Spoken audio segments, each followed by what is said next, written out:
Parece.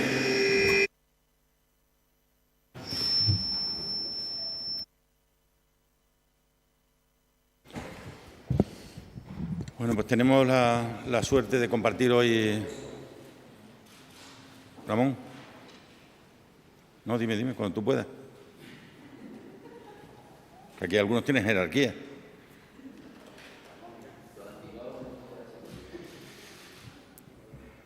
No, que tenemos la suerte de tener hoy con nosotros al ministro de Cultura y Deporte, y hemos tenido la posibilidad de hablar largo y tendido sobre el presente y sobre el futuro. Yo le he pedido honestamente que nosotros no somos de grandes noticias de un minuto, sino de trabajo constante, de apoyo continuado, de planificación conjunta. Y eso es en lo que estamos, ¿no? Y por esa razón agradezco primero el esfuerzo que él va a poner de manifiesto en los apoyos presupuestarios a Extremadura, pero sobre todo me gusta mucho que podamos hablar juntos del futuro y planificar juntos y que le contemos nuestros planes, que le contemos nuestras expectativas, nuestras ilusiones y que podamos hablar de ellas para que no un año, sino también el siguiente y también el siguiente y también el siguiente pueda haber apoyo en los presupuestos, ¿no? En definitiva, querido Miquel, pues tenemos por delante un proyecto apasionante. La cultura, yo lo decía el pasado fin de semana en nuestro congreso aquí, la cultura es de verdad la que al final nos permite hablar de libertad y de sentirnos libres, ¿no?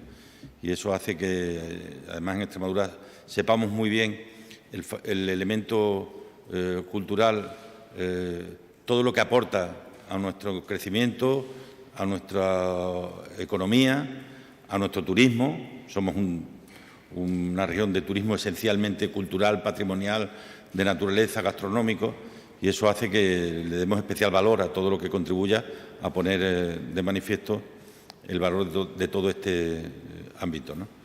Por eso, muchas gracias y tiene la palabra el señor Ministro de Cultura. Muchas gracias. Buenas tardes.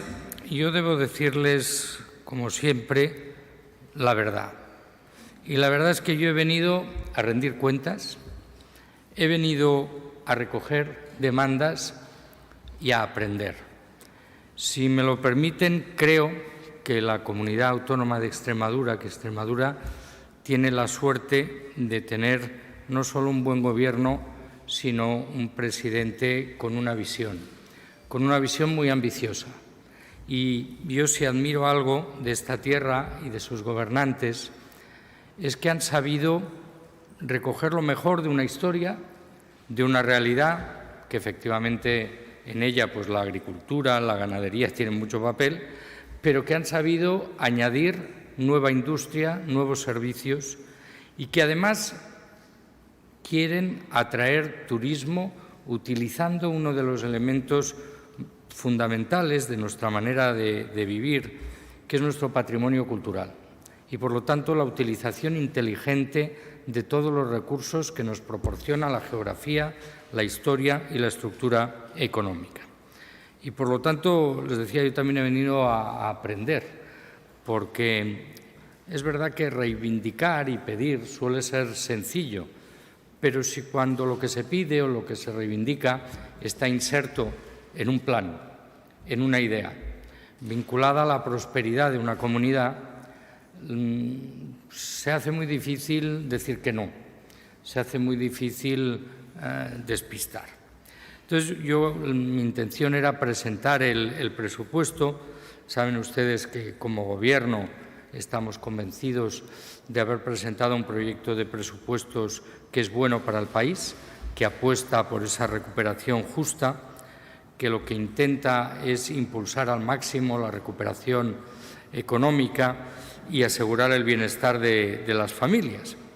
Pero claro, al final un presupuesto son cifras, son compromisos. Y entonces yo tenía que venir a Extremadura a explicar los compromisos concretos del Gobierno de España con las necesidades, las ambiciones y los proyectos de esta tierra. Y la verdad es que intentaré hacerlo de la forma más reducida y comprensible posible, aunque Son muchas cosas las que se contienen desde el punto de vista de la cultura y el deporte en este proyecto de presupuestos generales del Estado y, concretamente, pensando en Extremadura. Una primera cifra, lo que nosotros hemos comprometido con Extremadura en el ámbito cultural y deportivo en los presupuestos es una inversión de 5 millones de euros, a los cuales luego se añade la inversión derivada del 1,5% cultural, que detallaré, y también de los fondos europeos, con lo cual algunas cuestiones están perfectamente recogidas en los presupuestos y otras son fruto de una labor de hace mucho tiempo del Gobierno de la Junta y del Gobierno de España. Para desglosar las cosas, hay algunas partidas especialmente relevantes porque España tiene la suerte de disponer en Extremadura de museos nacionales muy potentes, que lógicamente pues son la niña de los ojos del Ministerio de Cultura. Uno de ellos, que ustedes conocen bien, es el Museo de Arte Romano de Mérida. La partida que los presupuestos generales del Estado incorporan es de 1.200.000 euros. Y luego hay dos inversiones de 1 millón de euros cada una para la ampliación de los museos de Cáceres y de Mérida. Desde el punto de vista deportivo, hay una inversión de 1,6 millones de euros para el Centro de Tecnificación Deportiva de Cáceres y 350.000 euros para el Centro Ibérico de Vela de Orellana la Vieja. A esto se le añaden, como les decía, los fondos del 1,5% cultural. En este caso, quiero destacar la aportación de 1.800.000 euros a la Alcazaba de Badajoz, a la que se añaden medio millón de euros a la rehabilitación y el acondicionamiento del complejo de los jesuitas de Fregenal de la Sierra y a la rehabilitación del convento Madre de Dios en Valverde de Leganés, con una inversión de 1 millón de euros, casi el 75% del presupuesto total. En el caso de Cáceres tenemos la restauración de la muralla, la segunda fase, las Torres Almohades, 1.214.500 euros, la del aljibe y las murallas de Santibáñez el Alto, 100.000 euros, la recuperación del tramo norte de la muralla de Albácar del Castillo de Trujillo y el derrumbe que se produjo en su tramo este, en este caso son 100.000 euros. ¿Cuál es la inversión total del 1,5% cultural? Son 4.708.615,04, de los cuales hay que reconocer la parte del León la aporta el Ministerio de Transportes, yo lo sigo llamando Fomento, pero es Transportes, que aporta 3.258.000 euros. Este es el resumen de las cuestiones concretas. Luego hay algunas que tendrán también una incidencia clara sobre la comunidad de Extremadura.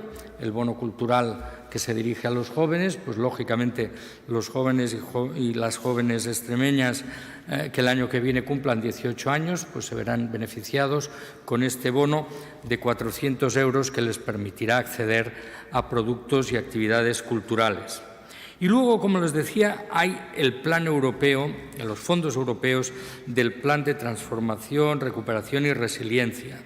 Son 8 millones de euros y así rápidamente en los programas a los que podrá acceder la Junta y también los ayuntamientos de Extremadura a través de los procesos concursales son: para apoyo a aceleradoras culturales 600.000 euros, para ayudas a la oferta cultural de áreas no urbanas 1.789.000 euros.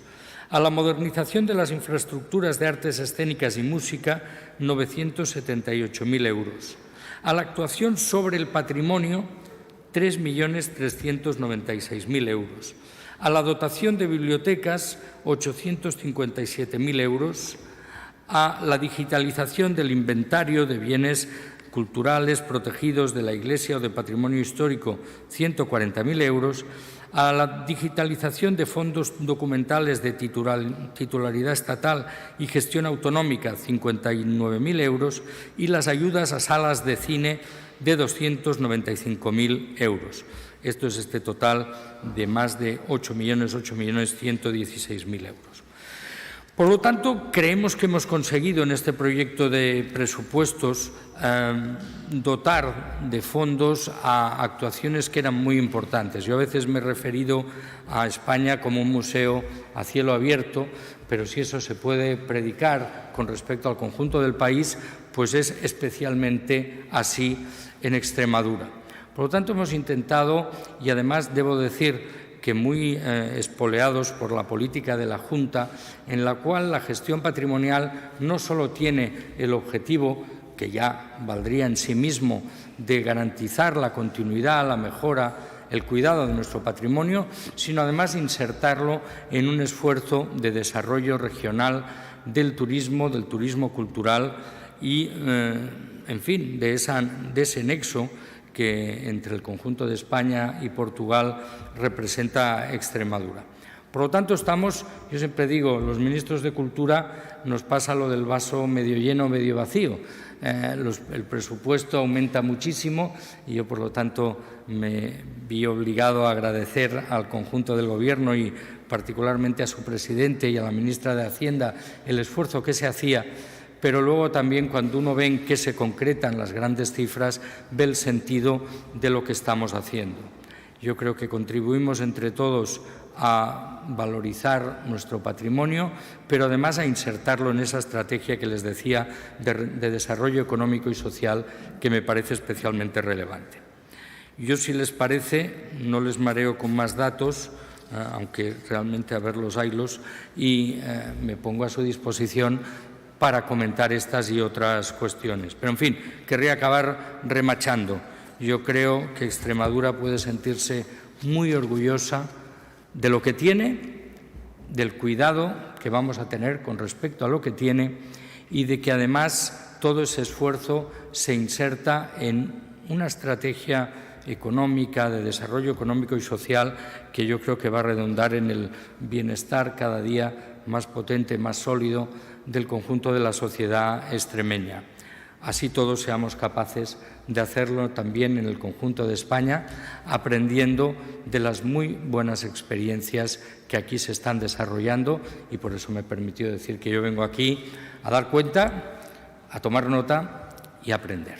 Muchas gracias. Que hemos planteado al Gobierno, al Ministro, por lo que yo creo que a partir de los pasados Juegos Olímpicos es una reivindicación clara, ¿no?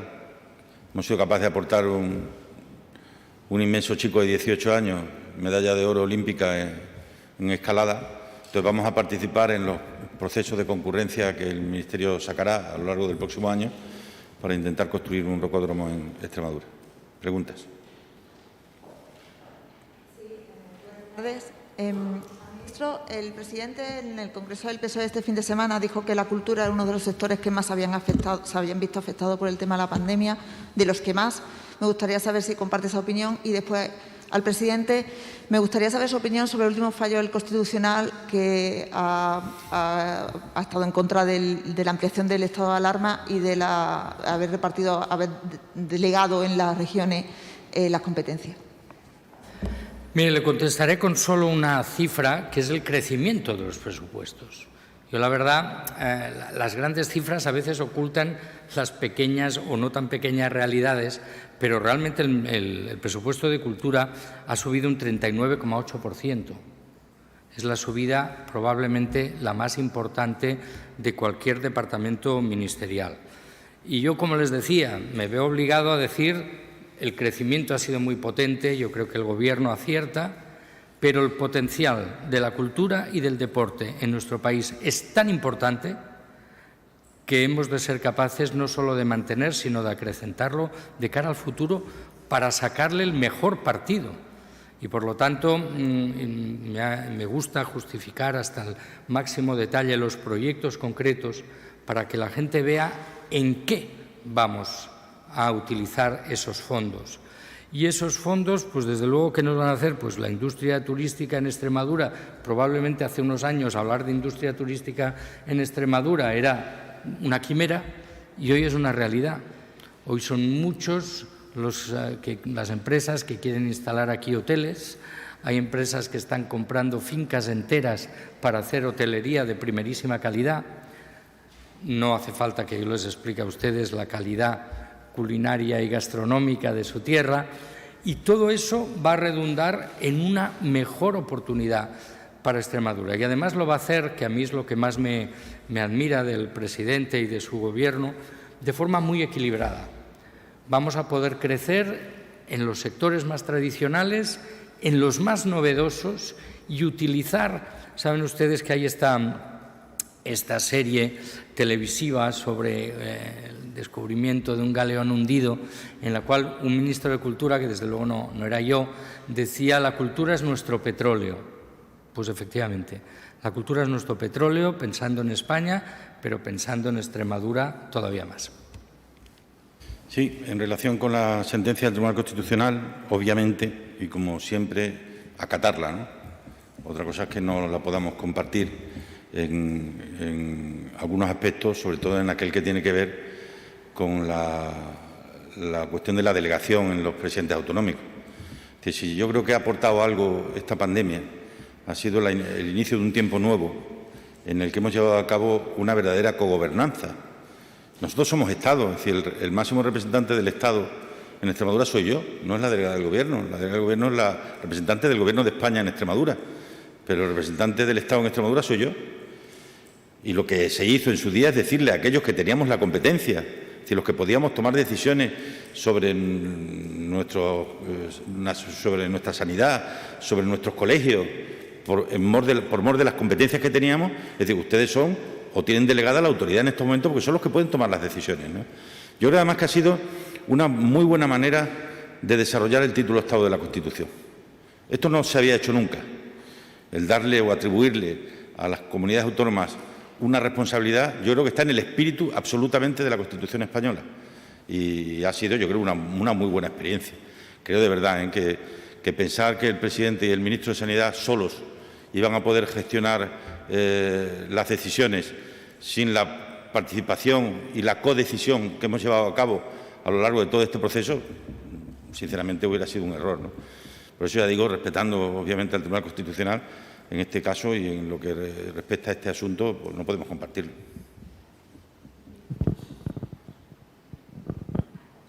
Hola, buenas tardes.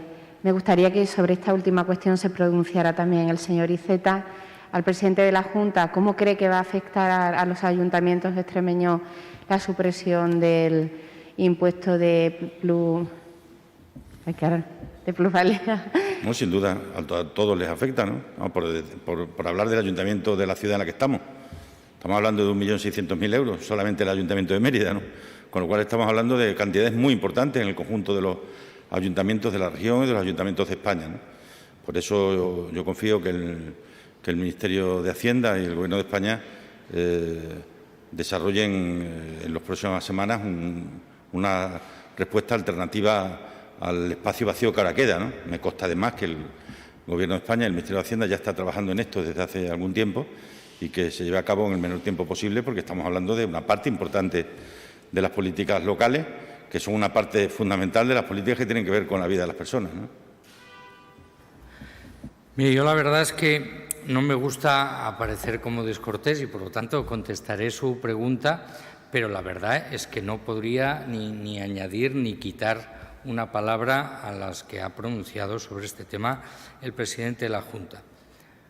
Tengan en cuenta que yo soy de una cultura política.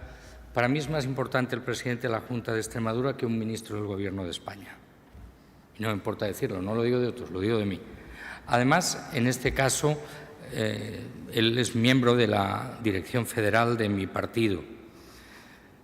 Pero para no ser descortés, yo iba a decirle que yo todas las sentencias del Tribunal Constitucional las acato. En este caso concreto, tengo que añadir que respetuosamente discrepo. De todas maneras, hay que leerse bien esa sentencia, Porque como se han especulado tanto sobre el estado de alarma, el confinamiento, la perimetración, si uno lee la sentencia que acaba de dictar el alto tribunal, verá que elementos que han sido en algún momento controvertidos, el tribunal los avala.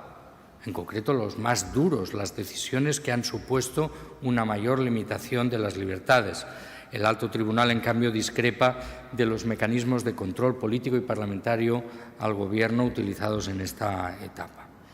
Yo debo decirles que, en fin, no puedo aspirar a la objetividad, pero yo me quito el sombrero por la gestión que ha hecho el Gobierno de España y el conjunto de las comunidades autónomas de la pandemia. Miren, yo soy ministro de Cultura, llevo muy poco tiempo, pero he tenido ya la oportunidad de participar en algunas reuniones internacionales. Y cuando una ministra alemana me pregunta ¿cómo habéis hecho para vacunar tanto y tan rápido?, no le diré que me vengo arriba, pero que un país que todos admiramos por su eficacia, por sus políticas públicas, como Alemania, vea en España un ejemplo a seguir, yo creo que es lo que nos muestra el grado de satisfacción, de orgullo que debemos sentir por el combate contra una pandemia que ha sido dolorosísima en tantos aspectos. Y, por lo tanto, evidentemente, todos los recursos que se planteen ante el Tribunal Constitucional pues serán merecedores de una discusión y luego de una sentencia, pero yo el balance político de la gestión de la pandemia creo que lo hemos hecho muy bien, lo seguimos haciendo muy bien, pero hemos de recordar que esto todavía no ha acabado y, por lo tanto, tenemos que seguir todos muy atentos a las recomendaciones, a las instrucciones que desde los gobiernos. Y acabo. Yo me acuerdo cuando iniciaba la pandemia, habían muchas voces que decían en España esto va a ser imposible de organizar porque esto de las autonomías es un lío y aquí lo que conviene es que haya una única autoridad.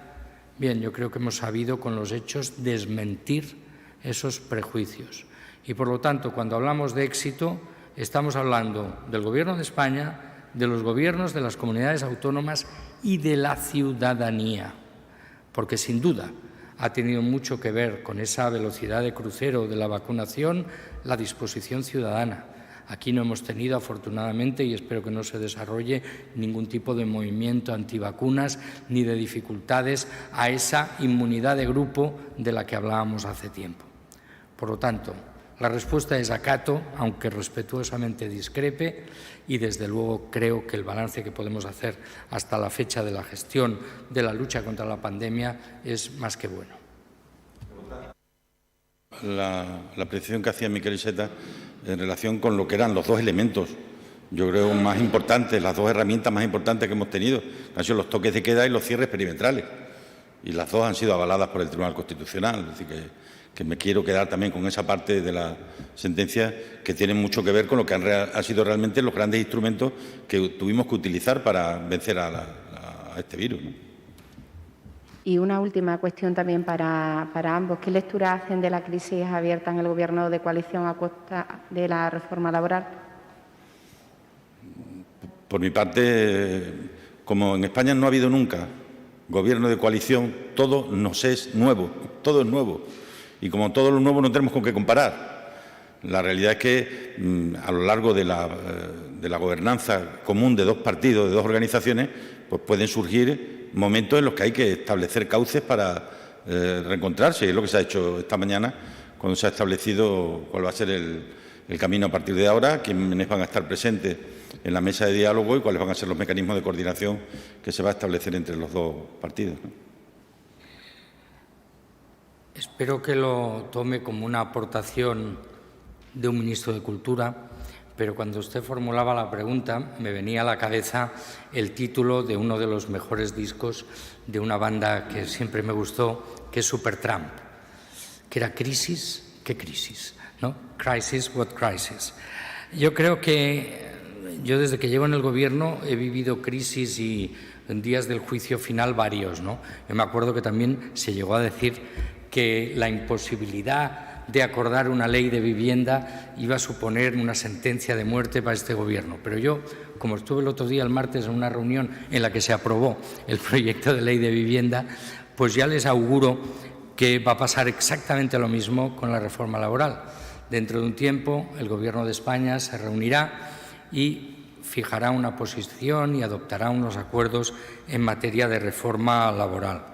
Lo decía el presidente de la Junta, es verdad que en España hay poca tradición de gobiernos de coalición, que los gobiernos de coalición exigen un esfuerzo muy grande de trabajo interno, de coordinación, y que a veces las discrepancias pueden aflorar y generar una percepción, digamos, de problemas o dificultades. Yo estoy convencido que sabremos superarlas siempre que el Gobierno haga lo que es su obligación, pensar en lo que es fundamental, y es el servicio a los ciudadanos españoles. A nosotros, ¿qué nos interesa? Tener una reforma laboral que efectivamente restablezca los equilibrios rotos a causa de la que podríamos llamar contrarreforma laboral que hizo el Partido Popular, y pensar en la mejor manera posible de contribuir a la recuperación económica y a la creación de empleo, las dos cosas. Y desde este punto de vista me atrevo a decir que las noticias que vamos conociendo y las que conoceremos en materia de creación de empleo apuntan a que las cosas se están haciendo bastante bien.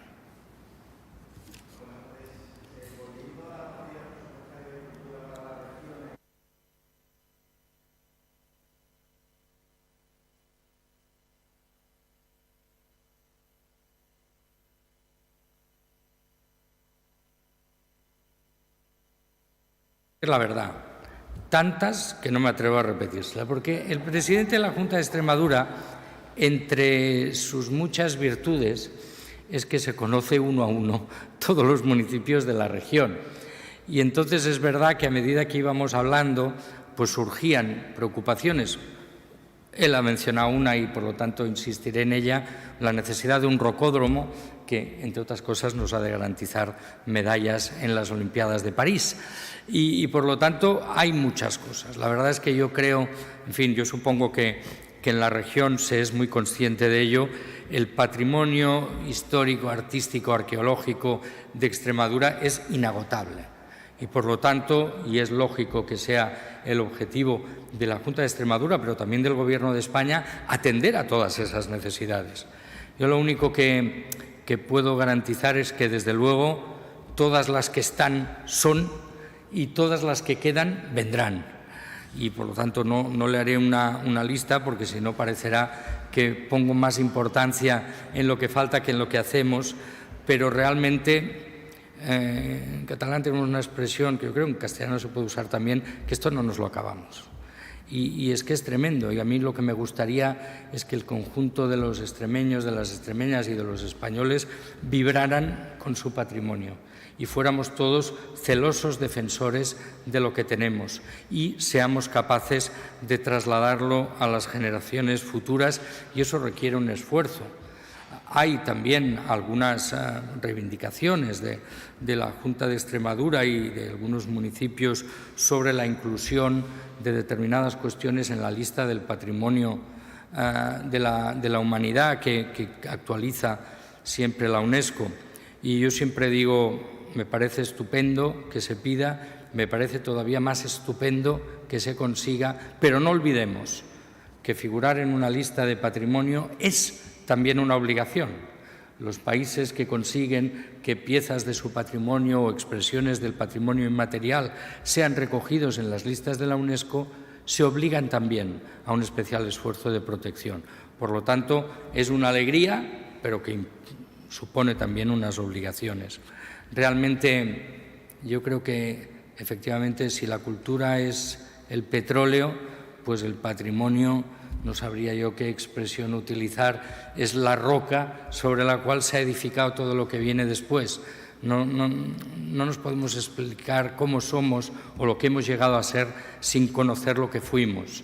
Y por eso me hace gracia, porque el presidente, cada vez que me invita a su despacho, me obliga a hacer una visita justo a 20 metros, en la cual pues, los extremeños y todos los españoles que quieran visitar y los extranjeros ven las raíces profundas y esa capitalidad de Mérida en el Imperio Romano, que no siempre es conocida por todos, pero que hoy podemos gozar e intentar imaginar gracias al esfuerzo de conservación que se ha hecho.